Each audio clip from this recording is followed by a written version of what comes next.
Luthen Rail, Bix's buyer, arrives on Ferrex and meets Cassian in an abandoned factory. Karn and Mosk also appear with a dozen security officers. They confront Marva, who refuses to cooperate. Intercepting a transmission from Cassian to B2MO, or B, Karn pinpoints Cassian's position.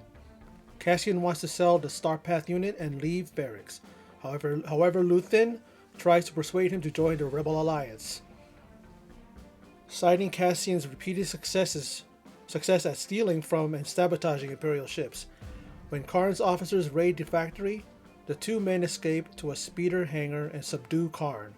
After learning of Tim's betrayal, Bix rushes to aid Cassian, only to be stopped by the officers. Tim is killed when he attempts to intervene. The pod the security officers arrived in is destroyed due to sabotage by Brasso. Luthen and Cassian escape the planet while Karn and Mosk request evacuation. In a flashback, Marva and her husband, Clem, scavenge the crashed ship on Kenari and find Casa. Marva decides to take him with them, fearing his fate if he is discovered there by the Republic. Thanks for stopping by Surge T channel. I'm Surge T. That's the synopsis of episode 3 titled Reckoning. And might I say, Star Wars Andor is starting to really rev up, and it's really getting better and better as we go along. I like the series so far, and at least this is going to be going towards till 12 episodes, so I got quite a bit of content to put out in regards to Star Wars Andor. Or is it just called Andor? I think it's just called Andor. But very good episode. I like Luthen Rail's his participation in this episode. I like the actor Stellan Skarsgård. If y'all remember him, he was in Thor. I believe he was in Thor 2 as well, Dark World.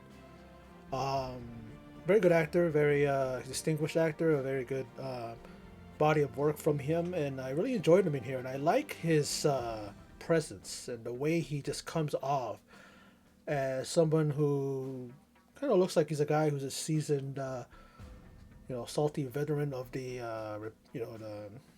Rebel Alliance, and he's recruiting Andor to join him. We know in the end that he does. This is the beginning of his journey towards, as he said, you want to fight these guys for real. That's what Luthen tells Andor. We see, Fiona Shaw, who plays Marva. I recognized her right away. I said, that's Harry Potter's aunt. She was really hateable in that movie, but she's very loving and very supportive and really backs Andor. She's not going to give him up. She's not going to cooperate. The reckoning is something that she was telling the two guards that were, that they were the ones that were guarding her. And this happened when the security officers, the security detail were in, they're in that part of the, where Andor is from.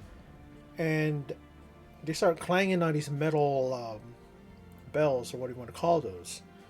And she pretty much tells them, you hear that? That's the reckoning. And the guard keeps telling them, shut up, be quiet, I don't want to hear it. And then he says, when it stops, the other guard goes, what do you mean? What happens when it stops? She didn't give him an answer.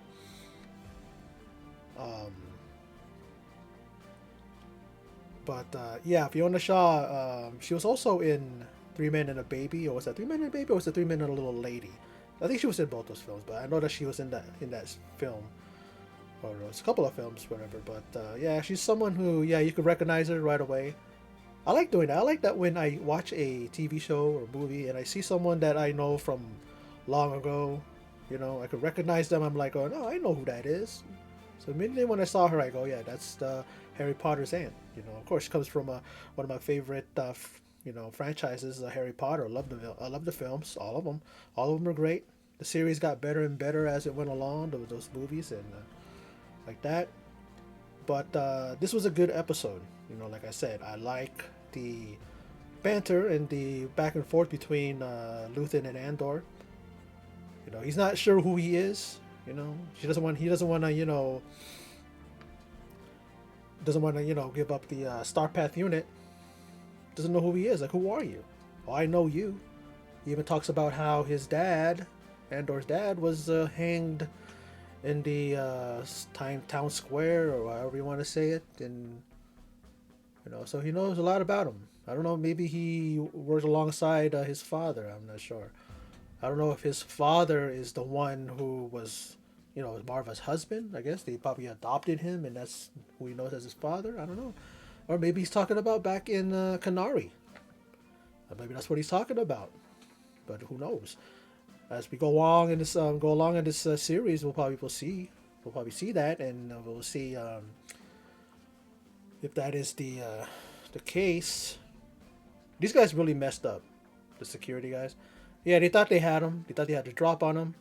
There was that. I don't know if you call that what you call that whatever that craft was that it had charges in it. I guess that's where he put the charges, because he asked Andor, does he have any more of those charges? They used that in order to buy him time. They were either in some kind of a garage or something.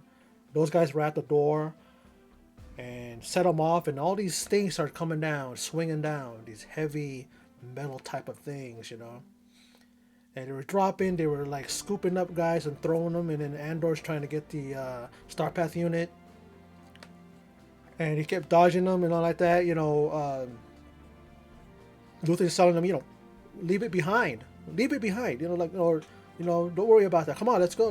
They finally were able to get out of there by the skin of their teeth and all the, you see, they go into this little crawl space, and then right behind them, you see that open space, and you see all the, typical thing when they, right in the nick of time, they go out of there, and all the stuff just starts dropping right in front of the opening.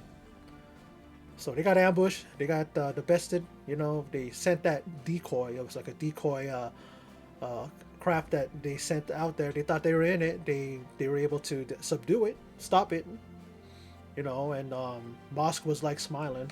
Karn thought he got him, and then all of a sudden they leave on a land speeder, and then the thing has charges in it, blew up, it took out a number of the guys. And Karn is stoic. He's like shell shocked. I don't know what it was, but he just stood there and he was looking straight ahead. And he was either going, I fucked up, or he had a look of, I'm going to get these guys because now they've taken out more of my fellow officers. Mosk had to pretty much snap him out of it. You got to get out of here. It's like, he's pretty much just drug him because he wouldn't listen to Mosk. He was so hell bent on, on whatever his feelings were. Like like I think pretty much he's saying, I wanna get these guys. I wanna, they gone far enough. Now they know that they gotta go after two guys, Luthen and Andor. But yeah, then we see, of course, they subdued Bix. They had one of her hands cuffed to the wall there. And then when Tim tries to stop her, he's trying to find out about what's going on. He runs right to this guy. One of the officers shoots him dead. Even though Bix was mad at him for pretty much, squealing him out. Andor squealing him out and reporting him. You can see she still has love for him. Even when one of her allies comes there and takes, gets the cuffs off of her or the restraints off of her, and then she wants to go right over to him, but the two guys or two friends just says, no, we gotta go, and they just head on out of there. So what's going to be next? What's going to happen next? What's going to be the next step for Andor? I'm just wondering, because I haven't seen Rogue Nation, Rogue One. Think about Rogue Nation. That's Mission Impossible.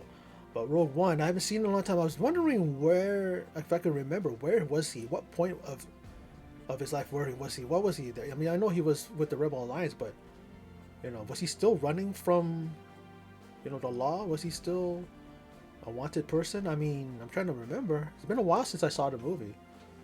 And definitely after I watch this, series, I'm going to definitely check out the movie again so that I can kind of like the linear thing, and then probably watch episode one, watch A New Hope, because yeah, it's just quite. That's why I'm so interested in this part of Star Wars. I like this, you know, bit of time in that timeline of Star Wars, and that's the reason why I watch this.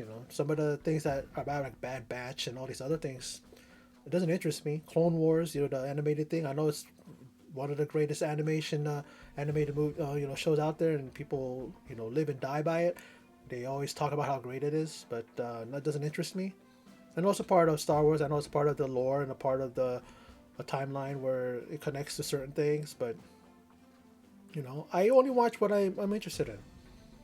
I'm a big Star Wars fan. Don't get me wrong, but I'm not a fanatic in the sense that I'm gonna have to watch every single thing. I mean, it's gonna get to the point where you won't have no time for a social life or something. Not that I have one, but I got other things I want to do, and if I'm going to try to do that, and try to watch every single thing of Star Wars, it's gonna take up my time. I don't got time for that shit. But I will watch as much as I can because I do love Star Wars. I think it's one of the best ever, best movie franchises, the best series, the best story, all from George Lucas. He borrowed from you know different things here and there, science fiction like those serials from back in the 30s and all that stuff, and yeah, of course. But it's like even the Tie fight battle, the Tie fighter in battles with the with the X-wing fighters and all that stuff. Those things are like they're taken from those dog fights. Those if you've seen those footage of the art of the World War II footage and all that stuff, about those dog fights and all that stuff. I believe that's where he got some of his ideas for that and stuff like that. I think Seven Samurai, wasn't that the one, a Japanese movie? He got like the idea for. There's a lot of things, but it's like a lot of things aren't original. Nothing is original, but you can take something, an idea, and you can make it your own. That's what George Lucas did. You got to give it to the guy. And a lot of people have their issues with Disney and how they've handled Star Wars. I got issues with it too, but it's like I just go with it and I watch it, and I got the same opinions as a lot of you who don't like the sequel franchise. The new Last Jedi and all that stuff. Those things. Rise of the Skywalkers. Even though I like that one very much. The other two, man, I could take it or leave it. But anyway, let's get back to the series. Get back to the episode Reckoning. Very good episode, like I said. Toby Haynes so far is directing. He directed the first 3 episodes. A very good job on his part. Tony Gilroy writes it, and he's the one that actually came up with the idea for the series. Very good for him. And again, Diego Luna is a very good actor. I really, really like what he does. I really like how he embodies the character, and pretty much just picking up where he left off. The last series, the show. I mean, the movie. The movie Rogue One. And he's back and doing a good job. And I really, really like him. I like the characters. I like the robot B, of course. Although he kind of put his boy Andor in trouble. Didn't realize that. He didn't know that. That he can pretty much pick up what Andor's saying, and the security guards were able to hear that. But you can't blame the little guy. That's how he communicates with Andor. Andor didn't know that they were there. He found out soon enough when they were surrounding him. But they got out of there, very clever, using those charges, using that decoy, that decoy craft that they had that sent out there, and they thought they had him. They didn't. He had a surprise for him, and well, if you see what happens, he got away with Luthen, and he's on his way to being recruited by the Rebel Alliance and kind of heading towards that eventual time in this whole timeline here of when how he was ended up in Rogue One. But like I said, I like this episode. Very good episode. And well, that's my video. That's my recap of episode 3 of Andor, titled Reckoning. A very good episode, like I said. I know I keep saying that. I gotta stop saying that because you guys are gonna be like, okay, we got it. We got it. You like the episode. It's a good episode. But anyway, that's my video. So for those of you who stopped by and checked it out, appreciate it. And in closing, as always, take care.